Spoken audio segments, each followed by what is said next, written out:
नमस्ते। बाबा विशुद्धानंद जी की गुरु परंपरा की ओर से मैं अनुरुद्ध मुखर्जी आप सभी को बहुत बहुत स्वागत करता हूँ। मेरे ऊपर बाबा विशुद्धानंद जी का बहुत आशीर्वाद है, कृपा है, मेरा गुरु का कृपा है। और मुझे मौका मिला बाबा विशुद्धानंद जी का जितना भी आश्रम है बहुत करीब से एक वन टू वन एक समझने के लिए मुझे ये मौका मिला।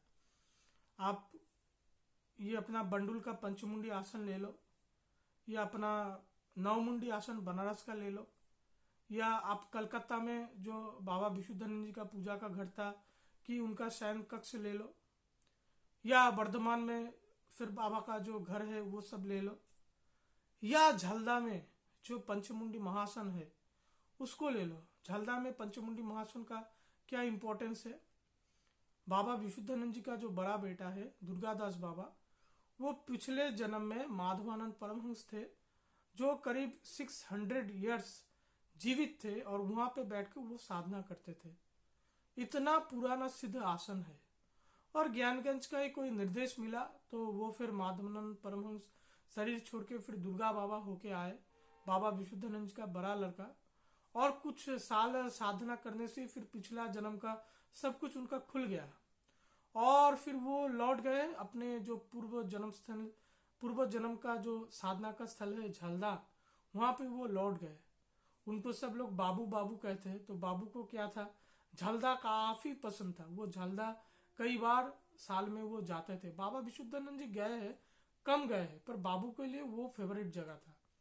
और पूरा परिवार लेके गाड़ी वाड़ी लेके कुत्ता रहता था। फिर वो फिर नौकर चाकर वो पूरा सब वो सब वर्णन है वो सब लेके झलदा जाते थे।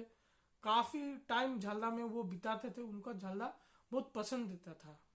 और वहां पे जो पंचमुंडी आसन था उनका फिर अलग से संस्कार किया गया।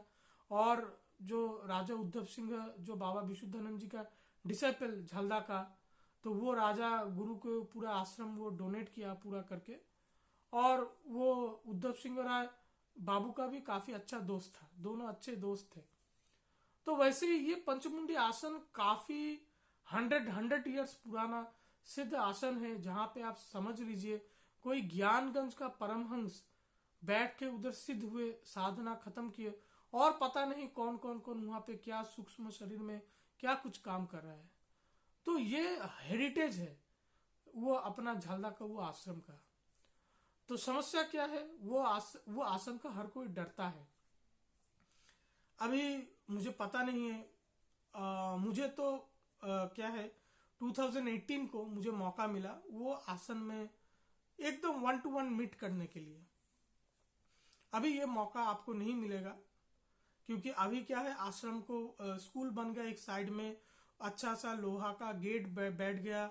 केयर टेकर कुछ है, स्कूल का कोई केयर टेकर है, राज परिवार का कोई केयर टेकर है। पहले क्या था, पहले वो आश्रम एकदम खंडर का माफी बन गया और लोहे का दरवाजा वो तो कब का टूट फूट के खत्म हो गया। तो 2018 का शायद मैं बात कर रहा हूँ। तो फिर स्कूल का काम सभी चालू हुआ, हाल ही में चालू हुआ और मुझे काफी कौतूहल हुआ स्कूल का काम कैसा चल रहा है। तो मैं झलदा गया और क्या होता था, मैं झलदा जाता था सुबह और लौट के आ जाएंगे, नाइट स्टे का कोई बात नहीं। शायद फ्यूचर में भी अगर कभी जाना होगा, नाइट स्टे तो कभी नहीं करूंगा क्योंकि अभी मैं इधर उधर उतना मेरे को उतना इंटरेस्ट नहीं है। बस अपना घर बढ़िया स्थान है। खैर तभी क्या हुआ, तभी मैं गया और एक रात झलदा में रुकने का मेरा विचार था। तो उधर होटल स्टेशन के पास होटल में मैं रुका और पुरोहित जो थे वो तो अपने ही आदमी थे, उनको सैलरी मैं देता हूँ। तो उनको मैं पूछा, बुलाया, बोला आप मंदिर का चाबी मुझे दो, मैं सुबह जाके वहां पे बैठ के थोड़ा सा भगवान का नाम करूंगा। तो उन्होंने फिर चाबी भी दिया क्योंकि भोमलदा का भी सुपरिश था। भोमलदा जब तक थे या मेरा गुरुजी थे बाबा विशुद्धानंद जी का पोता, जब तक मेरे उपसंग थे मैं सीना चौड़ा करके आश्रम में घूमता था। अभी क्या है, अभी लोग क्या है मेरे, अभी वो नहीं बनता है। ठीक है भाई, अपना नियम जो कुछ है या कुछ है, भाई आश्रम आपको मुबारक, मैं आश्रम से बाहर। पर तब तक जब वो लोग थे ना, तब तक मेरा होल्ड ही अलग था आश्रम में। तो मैं बोला ठीक है चाबी दो, फिर पुरोहित जी चाबी दे के चले गए। और आश्रम तो वैसे ही खंडर का मापिक सब खुला हुआ। तो मुझे याद है एकदम अर्ली मॉर्निंग, करीब 4 बजे आप पकड़ लो, और तब पूरा एकदम अंधकार, और तब विंटर सीजन, तो कुआसा, फॉग ही फॉग सब है। मैं अपने होटल के कमरे से मैं बाहर निकल गया, और थोड़ा सा वो ओल्ड झलदा में वो आश्रम पड़ता है, थोड़ा सा सुनसान है। स्टेशन के पास थोड़ा कुछ मकान है, उसके बाद पूरा सुनसान है।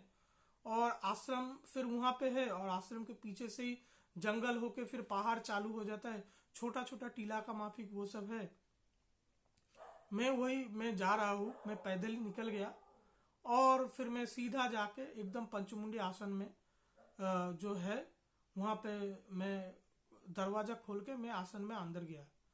और सोच लीजिए जरा के मौसम, विंटर सीजन, रात को 4:10, सुबह का 4:10-15 बज रहा है, पूरा सब कुछ अंधकार है, कोई नहीं है। मैं सीधा एकदम पंचमुंडी आसन का वो मंदिर में जाके घुस गया, और पट्ट वस्त्र जो होता है, शुद्ध वस्त्र जो होता है वो मैंने लिया, और गंगा जल मेरे पास था वो मैंने लिया, आचमन किया और बैठ गए जप के लिए। कंबल आसन लेके बैठ गए, और पूरा अंधकार है। शायद मैंने एक मोमबत्ती मैंने जलाया था, मुझे याद नहीं। और मैं 1 घंटे तक तो मैं बैठा ही था, क्योंकि तब क्या हो, जब तो सूर्य उठता है ना, थोड़ा सा सुबह सुबह सुबह सुबह होने देखने को लगता है, तो तब वो जब हुआ, तब मैं फिर आस्ते आस्ते फिर वो अपना साधना खत्म करके नमस्ते करके फिर वो मंदिर का फिर ताला वाला लगा के मैं सीधा आ गया बैक टू अपना होटल का कमरा, होटल का रूम जो था। तो वो मेरे लिए एक एक्सपीरियंस था, 1-to-1 एक्सपीरियंस, जहाँ पे वो आश्रम या वो मंदिर कोई नहीं था, कोई रह ही नहीं सकता उस चारों पास। तो उस एक्सपीरियंस का मैं क्या बता पाऊँ। तो वो मैंने करके आया, और गुरुजी का ही कृपा था भाई, मैं तो एकदम साधारण सा आदमी हूँ। और अब जब मुझे वो मन में लगता है कि नहीं, यह मंदिर का रिपेयर वर्क होना है, पंचमुंडी आसन का, लोग बात कर रहे हैं डरने का, अभी ये मुझे ठीक लगता नहीं है। डरने वाली क्या बात है? अरे अगर अगर कुछ मिसहैप हुआ है, भोमुल्ला चले गए कि अपना जो बुरोदा चले गए कि उसका पैर टूटा, शायद that might be some coincidence. और ये मंदिर को लेके मैं भी उछलता हूँ, तो अगर कल को अगर जो उछलता है उसी को अगर गुरुजी अपने तरफ खींचने का अगर उनका कुछ रहता है, तो फिर वो गुरुजी देखे। मेरा मोटा दिमाग में यही लगता है गुरु का स्थान है। अगर गुरु का स्थान है, आसन है, गुरु ने खुद वहां पे मंदिर बना के गए हैं, उनका बच्चे की, उनका जो वारिस जो हम लोग अभी है, यह हमारा उत्तरदायित्व है कि उनका बना हुआ स्थान का रक्षा ठीक से होना चाहिए, संरक्षण होना चाहिए। डरने वाली तो फिर उसमें कोई लॉजिक मुझे आता ही नहीं। खैर, तो मैं अपना एक्सपीरियंस किया, मुझे कैसा लगा, डरा, अच्छा लगा, क्या लगा, मैं आप लोगों को बताया, और बाकी आप लोग से विचार कीजिए। और दूसरा मैं आपको कहूँगा, अभी मुझे पता नहीं फिर झलदार से आगे क्या अपडेट आएगा, क्योंकि मेरा क्या है, मैं मंथली सैलरी भेजता हूँ, उसके बाद मुझे कोई इंटरेस्ट नहीं है क्या चल रहा है, ठीक है। क्योंकि बहुत सारे लोग अगर घुसे पड़े हुए हैं ना, तो उसमें काम ही खराब होता है। 1 साल हो गया, काम तो कुछ नहीं हुआ, बस एक दूसरे के साथ लगे पड़े हुए हैं। तो मुझे भी अलग से वहां पे जाके अपना चोंच नहीं मारना है, मैं अपने काम में ही मैं बैठा हुआ हूँ। तो अगर आप लोगों को कभी अगर मौका मिलता है झालदा में जाने के लिए, मैं आप लोगों को इतना रिक्वेस्ट कर सकता हूँ कि आप जाके वहां पे पूछिए, कोई भी अगर खड़ा है, ये मंदिर कब रिपेयर होगा, ये मंदिर कब रिपेयर होगा, कोई भी जाएंगे ना ऐसा पूछना, मंदिर कब रिपेयर होगा, तो तब शायद कुछ लोगों को कुछ शर्म आए, और मंदिर का कुछ अगर काम बनता है तो अच्छी बात है। अगर फ्यूचर में मुझे मौका मिलता है कि मंदिर बन गया कि क्या कुछ, अगर मैं झलदा जाता हूँ तो उनका अपडेट तो आपको मिलेगा। अभी के लिए तो फिर झलदा और ये पंचमुंडी आसन के लिए इतना ही। आप लोग सब अच्छे रहिए। नमस्ते।